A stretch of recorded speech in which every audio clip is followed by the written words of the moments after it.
Welcome back, everybody. Is your Montero burning oil? Because mine is. I am currently burning about 1 quart of oil every 500 miles. Now, if you keep on top of your oil, that's no big deal, but if you forget for just a little while, that can really get away from you, and I don't want my motor to seize up from running out of oil. Now, it's been going on like this for a while, and so for about 2 years now, I've just been topping it off all the time, checking the oil like every other gas tank to make sure that it's not going to run out. But the time has come, I've got to address it if I'm going to keep this thing on the road. And so we're going to get into what's causing the oil leak and how to fix it today. So I've gone over this in a couple other videos, but if you have a Gen 3 Montero, and I say the Gen 2s usually fall into this category as well, they have a huge issue with burning oil. So burning oil, what that means is the oil is being used inside of the motor. So it's not leaking out. It's not going to pool up underneath. It is actually being pushed through the combustion cycle out the exhaust, and it's usually going to be burnt. So you're going to smell it, but you might not necessarily see it coming out the exhaust. Now, this only happens for a couple of reasons, and the one that happens the most, the plague of the Monteros, is the valve stem seals. So if you're unfamiliar with that, this is something you should consider when buying a Montero, especially one now that this one's a 2003 that's this old. This one has got bad valve stem seals, so let's get into what that is and what it's going to be like to replace them. So here on the bench, we have the head out of one of the broken Monteros that I have in the back, which I've done a video on. This one was starved of oil, and so this is a perfect candidate to show you what the heck is going on inside of the top of the motor before we tear into this one. So right here, you've got your valve train. This right here is going to be your camshaft. These are your rocker arms. I've taken those off here. Underneath there, there's your hydraulic lifters. Those sit on top of the valves, push the valves up and down. Those ride on valve springs, which look like this. Those are held in place right there. And then underneath there, you've got a valve stem seal. That's that little seal right there. So that seal is responsible for holding oil in the head of the motor and keeping it out of the combustion cycle. So what happens is that this valve right here is sliding up and down, and the oil can slip past that and get into the combustion cycle. So when I say combustion cycle, here's what I mean. Flip this over, you can see right here, this is where the magic happens in an internal combustion engine. Is air is going to come in this side, and then exhaust is going to go out this side. And this motor in particular has 24 valves. So it's got 12 on each head, 2 exhaust, and 2 intake per cylinder. And so what you see right here is it'll slip back and forth, and that's what it's supposed to do. But then if it's leaking oil from the other side, it'll actually come in here and it will get burned on the inside. Now you can tell, based on all of the carbon buildup right here on these valves, that this motor has been burning a lot of oil. You can just tell because this shouldn't be as dirty as it is. There shouldn't be any oil getting in here if the valve stem seals are doing their job correctly. So this is the most common thing on the Gen 3 and the Gen 2 Monteros, is they leak from the valve stem seals and they cause this issue. The other thing that could happen is on the other side of this, where on the other side of the combustion cycle, the piston rings are leaking. I'm going to show you guys how to test for that before you tear this whole thing down, only to figure out it's something else. But I am almost 100% sure that this is my issue. And just for reference, this is what a valve stem seal looks like when it's not installed. So this little rubber gasket right here slides over the valve stem, and then this little metal spring retains it there. What happens is over time in heat cycles, this gets hard and it no longer is supple and will no longer actually grip to and prevent oil from coming out of the valve stem. And so this right here, this just goes in the motor. It is a very cheap part, like $1 each, if not 50 cents each. However, the process of getting to them is a ton of work. I'm going to go ahead and look up how much this would cost, and I'll explain that at the end of the video, how much it would cost to do all this labor. I'm going to do it myself because that's what I do around here, and I'm going to take you guys with me so that you can understand how to do this.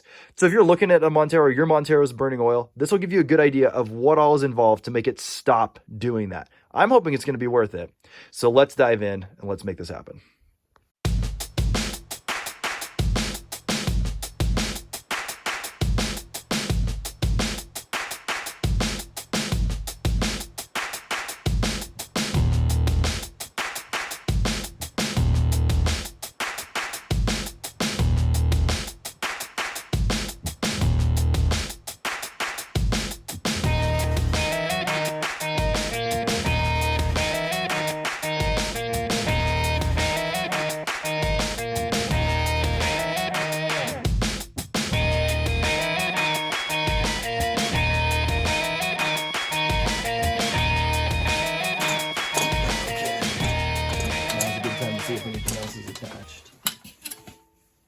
What do we miss? Oh, one vacuum line. One vacuum. Okay. All right, these spark plugs take a 16 millimeter deep well socket.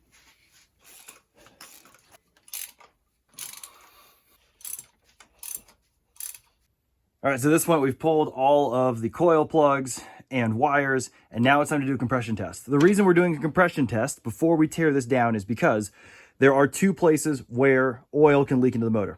One, like I've said, that's the valve stem seals.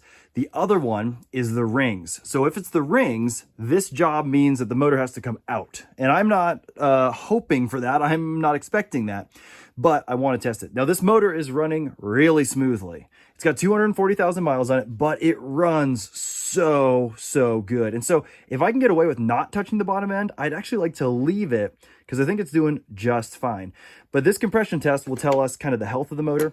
And if we see one of these is really low, or if all of them are really low, it is possible that we're losing compression past the rings, and that would mean we need to seal it up from the bottom end too. So let's run a compression test. Crank it.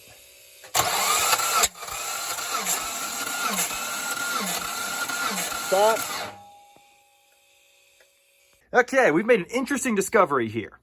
This piston, or this cylinder, and these three cylinders are all reading at 150. Now, if you account for my elevation, which is about 4,500, 4,700 feet, these are actually at 170 when adjusted for inflation, which is A-okay, that's the spec. However, these ones are low.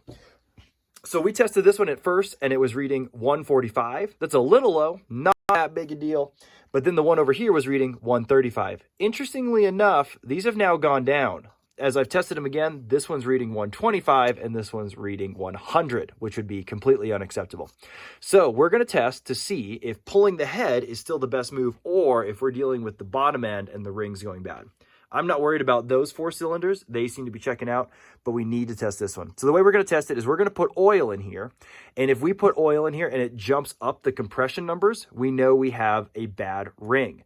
If the compression numbers stay the same, then it's going to be pushing it through the valves. And we know that actually pulling this off, we're actually just going to need to do a valve job on this, which we could do anyways.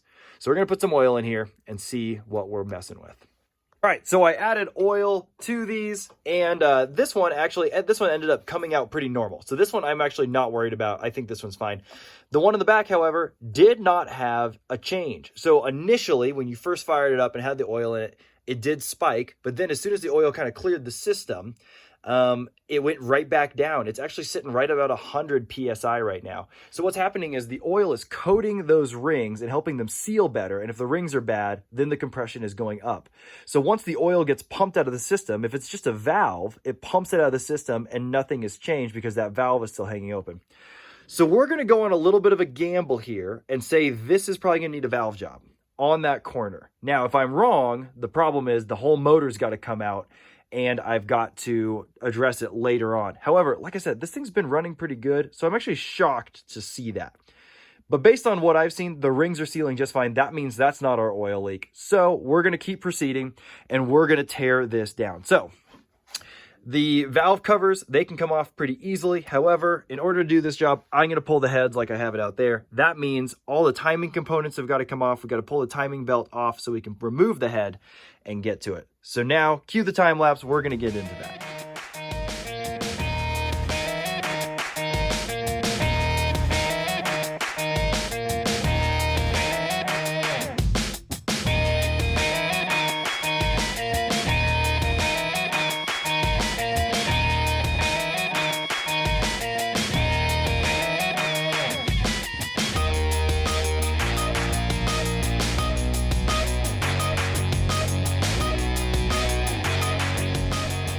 All right, so it's time to pull this head. So in order to get to this point, we had to do a couple things.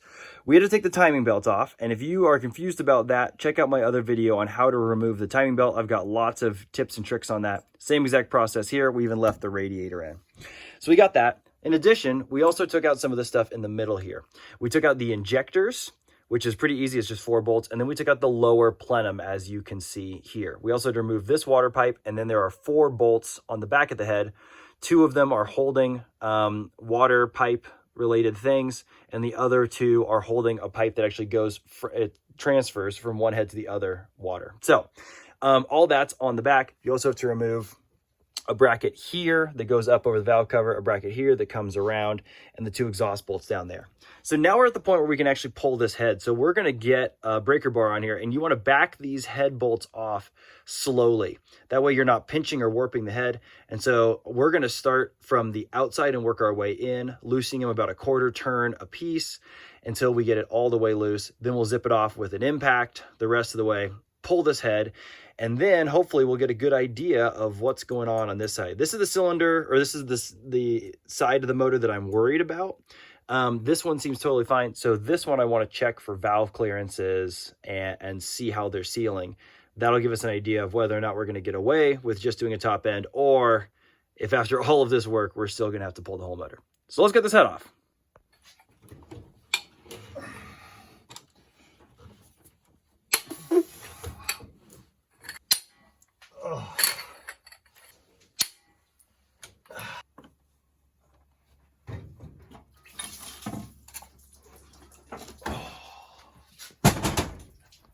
This is the front of the motor, the back of the motor. So this one I'm not super worried about. This one I'm not super worried about. This is our problem child. Now, when you're looking at this, you can see there's some stuff in here. There's quite a bit of stuff. It looks mostly like carbon right there. But this is what's got me concerned. And as I kind of look into this to me, it's all buildup. So it's not pitting, but it looks to me like maybe the head gasket was leaking right here, was leaking some coolant in. There was also some right here. Looks to me like maybe something was going on there. It had quite a bit of buildup right here. So that could explain our low compression, is it's leaking a little bit into the coolant. Now, I didn't have any symptoms of that, but, oh no, it's a chunk. There's a chunk. There's some chunks there. Okay, interesting. So something's going on here. I'm not really sure what. So it's probably those guys right here, those chunks that are catching all that carbon. So I got to do some digging and figure out what's going on in this head and see if it's worth rebuilding. Well, it's the next day, and guys, I've been hemming and hawing about this because I started this job thinking I don't want to pull the motor, not because I'm incapable of it, not because it's not great to work on, whatever. I just wanted to see, could I do this specifically for YouTube? Like, could I show you guys how to do this in your own garage? And I really wanted to get away with this, and I just thought I can knock it out in a weekend. However, with the discovery of low compression in that back cylinder, it really got me chasing my tail, wondering what's up with that. So first thing I did is I pulled the head, I looked over here and I examined the valves, and I shone some lights in there to see, and it doesn't seem like I'm leaking anything. Obviously, I'm burning a ton of oil, but I already knew that. And then I looked over here, and I was weary of this, but I thought maybe it's eating a spark plug. A lot of times the butterfly valves will drop a screw in. This one, to my knowledge, that's never happened. So something's got in here, not 100% sure what it is. But as I was looking around this, I was checking out the head gasket, I was checking out this surface, and that looked okay. But because of where this is located, on the exhaust side of the head of the cylinder furthest back, the one that was dropping compression, let's go look at that. And this is what tipped me off to say, okay, this needs to escalate. So you can see here, there's a little bit of a gap right there in where the combustion cycle would happen. And so I was feeling around on this, and there's still cross-hatching. You can probably barely see it in the camera. There's still cross-hatching here. If you run your finger this way, this gets really rough.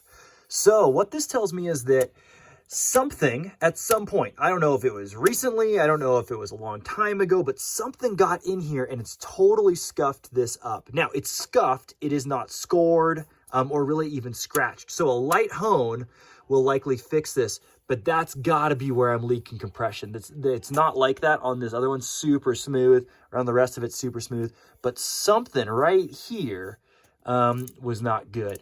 So what does that mean for this job? That means I'm going to pull the whole motor. Where we go from there depends a lot on what I find on the bottom end.